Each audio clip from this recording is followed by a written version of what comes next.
Just sit back, relax while we get to what we scrutinizing. And she just ain't got, it's like she don't want nothing in life. I cannot be with a woman like that. All we do is argue. Argue, argue, argue. She don't want to work. She pick her kids up, drop her kids off to her mama house while she go out and be in the streets all night. And I'm over here paying the bills. Baby, check it out. She definitely want to be something. She is something. She the leech that's going to continue to suck you. And sounds like she's a baby mama who you inherited. Meaning that I tell people all the time.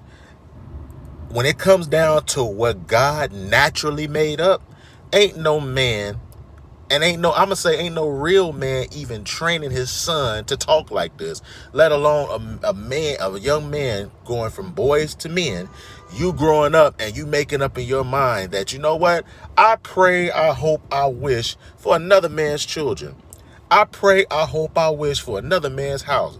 Well, the commandments tell you don't even covet your neighbor's stuff. I'm convinced that the commandments, for the most part, were talking to leaders of homes. That's why it lets you know, don't covet a man's stuff, and the first thing it named was his wife. But you're in an adulterous generation where people are just getting passed around. That's why Jesus said, he prophesied this would be an adulterous generation. You got women who broken up marriages, it's in the 70 to 80%. They complain and they think that because you mention facts and that you come out of the scriptures that you're trying to bully them back to being with you and all this other stuff. No, man, we're just speaking the facts. Because an enlightened man ain't gonna fall for this. You have to get someone who's ignorant. You have to get someone who hasn't maybe been raised by their father. You have to get someone who is trying to have a good heart. Because what do they always want to tell you? That so-called black men don't give their women a chance. But when you give these old hood rascals a chance, they show you who they really are. So you're getting a chance to see she is being something in life. She's probably sucking that one man dry of child support, or many men. We saw that in the McDonald's skit. She either sucking multiple men dry of child support right now, and then on the other hand, she coming and getting you her Section 8 welfare and everything else extra while she do what she's used to, which is dumping her children off on grandma, because grandma was ready to see the next generation. But see, back in the day, they would have told you, where's your husband? When you gonna give me grandkids? See, in this day and time, they ain't got to go through all that. They know they could just have a child and take grandma or mama mind off of that and check it off the list. And if I don't never get married, I check this off the list like a puppy dog. You know what I'm saying? So at the end of the day, brother, y'all gonna continue to argue. Y'all can continue to go at it, because this ain't where you need to be. And especially if you ain't had no children by her, you need to get out, run ASAP, as soon as possible. And the up part is, I got a homie, his wife got a business. She was gonna hire her on the spot to answer the phones for her business, $20 an hour. I tell this dumb, hey, my homie wife got a business. All you gotta do is answer the phone, $20 an hour. She gonna look at me and tell me what the fuck I look like. I'm like, what do you mean? What the fuck do you look like? $20 an hour. You telling me you can't work for $20 an hour to sit on your ass? Yeah, brother. She sure is telling you she can't sit on her butt and make no $20 an hour, but she can sit on her butt and leech and mooch and suck you dry. You better not just get up out of there. You better be like Omarion. I was looking over my shoulder.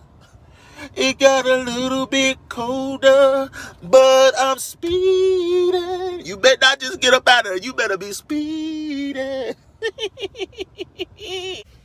That's when I knew I couldn't work no more. That's her kids' stuff. It's like, I can't do it. Her kids tear my house up. You know what I mean? I love them kids with my dear heart, but I can't do this. Sometimes you get fed up. I'm waking up, I'm going to work every day with attitudes, getting into it with my boss, arguing with my employees, my coworkers. And it's like, I just can't do it. God, please forgive me for doing this. I never meant to be this way. Like, you know, I'm a good man at heart. But sometimes you get fed up. I done asked her 7 times to leave, and it's just like, I can't deal with this no more. But God know it. He know everything that's going on, brother. Yeah, he understand. He understand you was a little ignorant. But don't do this again, brother. You got to kick the babies out. You got to kick everybody out. Yes, sir. Makes me think about when the Most High would command mugs to take out a army.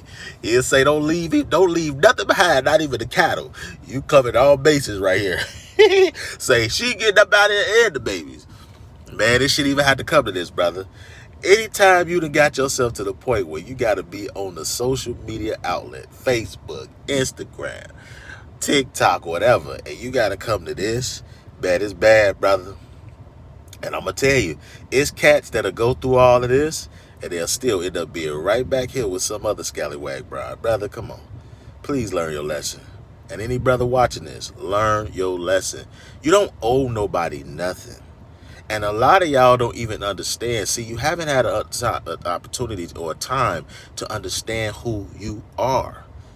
Women outnumber men by millions. By millions. A couple of million at that. I remember, I always get this testimony.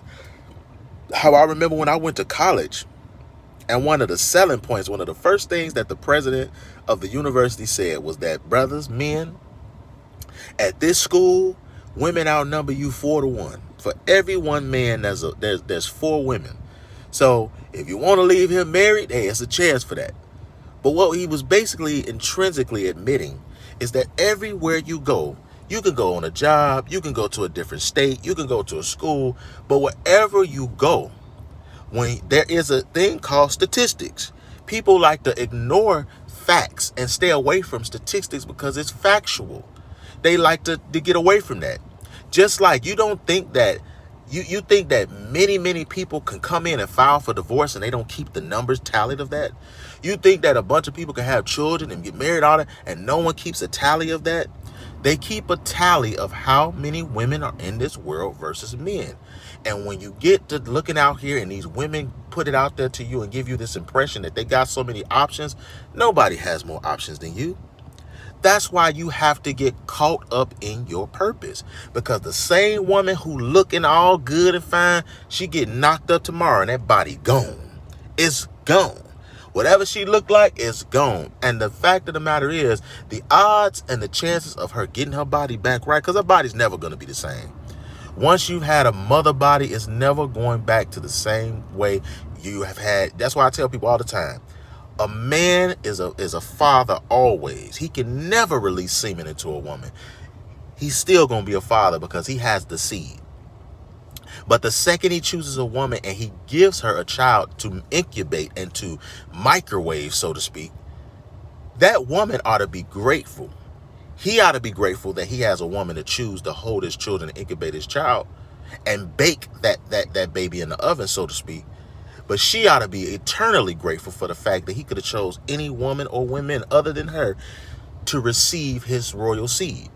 But see, the thing is, going back to the beginning of time, when the devil promised or convinced Eve that you'll be like a god, that's what made her eat the fruit, because she wanted to be God. And it's no different today. Nothing new under the sun. Women still want to be queens, gods, divas, goddesses, you name it. Whatever it takes to pander them and get them hype up in themselves and caught up in themselves because their nature is narcissistic. They are going to go with that. So the second they get your seed, they can run off and go wherever they want to. They can cut the relationship off. It can easily be the end of your relationship, all because you put a child in a woman. But you put the child in a right woman, she gonna rock with you. Put it in a wrong woman, she may run and tell you, I'll do whatever I want with this child. It's my child. You ain't gonna hear our children. You ain't gonna hear our babies, because she is working with the courts. So it's they baby. So you got to be careful who you get up with. You got to be careful who you decide to make these decisions with, because you don't know what devil gonna come out of her by the time she got your seed. Nobody should be trying to sit up here and have multiple, I'm going to blend this with this and make all these deformities. Only a woman going to think like that.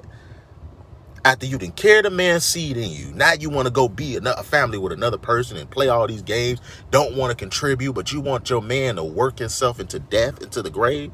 That's a problem, brother. And so I hope you learn from this. I hope anybody watching learns from this. You are the prize, bruh. You the prize. That's why she can go to court and get alimony and a bag and a lifestyle, because you're the prize. And your seed is the prize. Everything attached to you is the prize. Everything that is blood is the prize. That's why she's got to come in and try to be the addition so she can reap those benefits. Don't allow her that power, brothers. Don't give it to her. You know what I'm saying? We got to do better out here, man. But I'm out. Bad. Scrutinize this.